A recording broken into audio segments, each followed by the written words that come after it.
Oh, hi.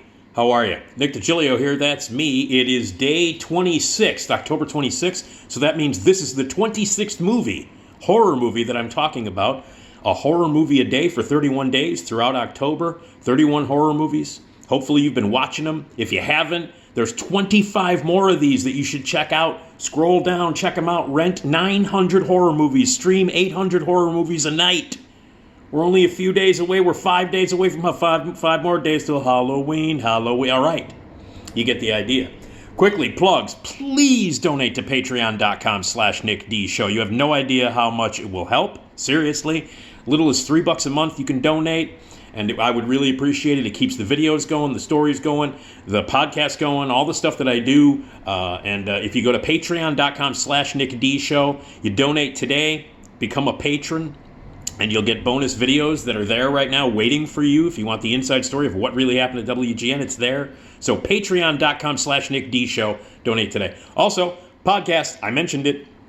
New episodes every Tuesday and Friday. It's the Nick D Podcast, part of the Radio Misfits Podcast Network. It's there, and it's also available everywhere where you get your podcasts. Just Google the Nick D Podcast. It'll pop up. And Esmeralda, Leon, and I are going to be doing the podcast live at Zanies in Rosemont on Tuesday, November 15th. Tickets are on sale now. You should buy them now. Get your tickets now. Zanies is where we're going to do it in Rosemont. It's on Tuesday, November 15th. Live version of the Nick D Podcast. Surprises, prizes given away, interactive stuff between the audience. So you're going to be a part of a taping, a recording of the podcast. So it'll be historic. So check it out. Rosemont.zanies.com. Rosemont.zanies.com. Get your tickets now for Nick D Podcast Live. Zanies in Rosemont on Tuesday, November 15th. Okay. This is movie number 26 on October 26th. Horror movie number 26. And I put them, as I've mentioned a million times, I took 31 discs and stuff and threw them next to the coffee table. And I've been randomly reaching in and grabbing one a day, just randomly. I don't know which one I'm going to talk about. And telling you about it and why you should watch it during the Halloween season. So let's go. Number 26. There we go. Oh, well. Yeah. I mean, what are you going to say here? Texas Chainsaw Massacre, one of the greatest horror films ever made. In my top 5 horror movies ever. And Tobe Hooper directed it. I'm not the biggest fan of Tobe Hooper's work outside of this movie. This is easily the best thing he ever directed. Yeah, I mean, I'm not the hugest fan of his work. Some of his stuff I think is okay. Most of it I don't like. This is easily the best thing he ever directed, without question. And it's a masterpiece. It's legendary. It is a movie that started out just to fill double bills at grindhouses and shitty theaters and double bills at the drive-in. Just the grindhouse drive-in B movie market is what this movie was supposed to do. Ultra low budget. You can tell by the way it was shot. It looks low budget. Shot in very shaky cam style.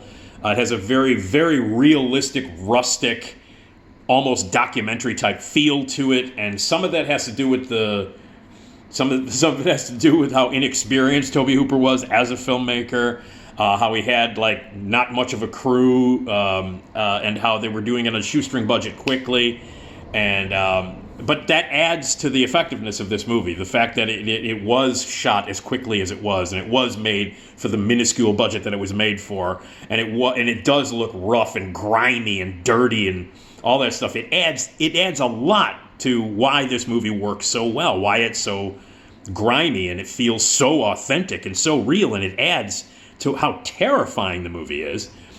Based on a true story, kind of. It was a combination of what this movie is kind of about. A bunch of teenagers, a bunch of young people in the 70s in a van going on a road trip, and they end up stopping off at a gas station, and they run across a house, and it happens to be filled with an incredibly fucked up family with what appears to be a dead grandfather and Leatherface, this big maniac kid, deranged guy who wears human skin on his face. And they basically, they kill people, they treat them like cows, It's a family that runs and works in a slaughterhouse, and so that slaughterhouse mentality and this incredibly weird, filthy, grimy white trash family, they enjoy hammering people over the head, cutting them up, eating them, and all kinds of crazy shit. So it's like an insane Texas family believes that the slaughterhouse is real, and they're helping Grandpa eat. So whatever. Anyway, so these young people get sucked into this, and one by one they get knocked off and killed and hung on meat hooks, and there's chainsaws, obviously, and murder and all kinds of it. And then the last 20 minutes of this movie, Marilyn Burns, by the way, is one of the original, and I think set the bar for every other final girl to try and try to beat. Marilyn Burns' performance in this movie is unbelievable. I still don't know how she maintained the energy, the insane, over-the-top hysteria that she has during the last, 15 minutes of this movie. I've seen this movie thousands of times, and during that last 15-ish minutes, I'm still astonished by the bravery, the insanity, the intensity, the energy, the exhaustive shit that she threw herself into during the last 15, 20 minutes of the movie. Her performance is amazing. And I met her, I got to meet her at a couple of horror conventions. Lovely woman, Marilyn Burns, passed away.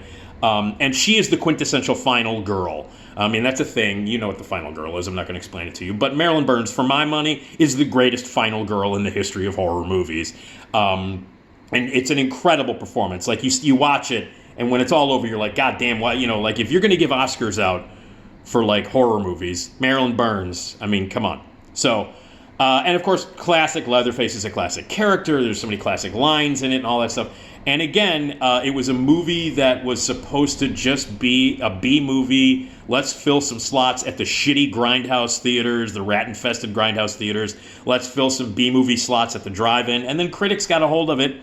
People realized it. Even the critics, even the scholars, the film cinephiles realized how great a movie it was. Roger Ebert was one of the first, high-level critics and critics that gave it a great review, and then other critics, Rex Reed. Rex Reed. I mean, I can't, but no, Rex Reed's quote was all over this. And, even high-profile critics and people who were intellectuals were like, hey, this is a great movie. And then it became more than just a grindhouse B-movie, drive-in movie, and it became critically acclaimed and a box office smash and legendary. It was released over and over and over again. There have been sequels, there have been remakes, there have been TV versions of it. They all suck. I know a lot of people, I will say this, I know a lot of people who love the second one. My friend Ryan Oliver, great friend of mine, his favorite horror movie of all time is Texas Chainsaw Massacre Part 2 with Dennis Hopper and Bill Moseley and all that. And I think Texas Chainsaw Massacre 2 is hilarious, and I think it's great, and it's fine. Certainly not nearly as good, as impactful as this movie. And all of the other, sequels, the one with Matthew McConaughey is kind of fun, but it's not very good. The remakes, there have been 2 or 3 remakes. They all fucking suck. This is it. This is the granddaddy of them all. The only Texas Chainsaw Massacre project, movie, TV, whatever, sequel, reboot, remake, whatever. This is the only one that counts. Second one, kind of fun, and people love it. I know there's don't get pissed at me. Horror fans, I know Texas Chainsaw Massacre 2 has a lot of hardcore, very passionate fans, and I know them personally. Don't get pissed at me. I just don't like it that much, and this, to me, is it. This is it. Texas Chainsaw Massacre. John Larroquette, by the way, does the narration at the beginning of the movie, setting up the whole story and everything. And it's brilliant. It's scary as hell. Really shocking. Really, really grimy and invasive. It gets in under your skin. It's loud and abrasive and crazy, and the acting is over the top. Some of it's terrible. I just don't think I'm ever going to have more fun. That guy needs a slap across the face. Some of the acting is bad. It's dated in terms of 70s stuff. But it's a timeless classic. It's fucking scary as hell. It's terrifying. The characters, the family characters, each one of them is fucking absolutely memorable and terrifying and weird and giddy. All the acting, these people all seem very real, especially the lunatics. They all seem very real and wow, I don't want to meet the actors because I kind of think that they are really like that. And Leatherface is a character that kind of harkens back to the Frankenstein monster, where sometimes you kind of feel sorry for him because at one point he's freaking out because people are in his house. Like people are coming into the house and he doesn't know anything. He's this dude who's like, all he knows how to do is like, butcher things and slaughterhouse stuff, and there's mentally deficient. There's something wrong with him, clearly. And then he just starts to freak out because people are in his house. So there are times in the movie when you're kind of like, man, I kind of feel bad for Leatherface. Oh, wait, he's chainsawing people to death and hanging them live on hooks. Maybe I shouldn't feel bad for him. And that final image in this movie, the final image of Texas Chainsaw Massacre, the dance that Leatherface does while the sun is rising behind him, the Texas sun is rising, as he is doing the chainsaw dance in the middle of that road, is one of the greatest images in cinema history. It is one of the greatest final shots in cinema history. And I'll tell you something, I think it's just as good as the final image, the final shot of The Searchers. I think it's just as powerful. I think it's just as cool. I think it's just as iconic. So, in addition to having the greatest final girl of all time, in addition to being one of the grimiest and dirtiest and smelliest horror movies ever made, in addition to being one of the most terrifying, in addition to being absolutely, utterly, unbelievably brilliant, it has the greatest final shot, one of the greatest final shots in film history. Texas Chainsaw Massacre, the original, you should watch it. If you haven't, I don't know what's wrong with you. But the original Texas Chainsaw Massacre, one of the greatest horror movies and one of the greatest movies ever made. So, absolutely must see for Halloween. All right. Number 27 tomorrow.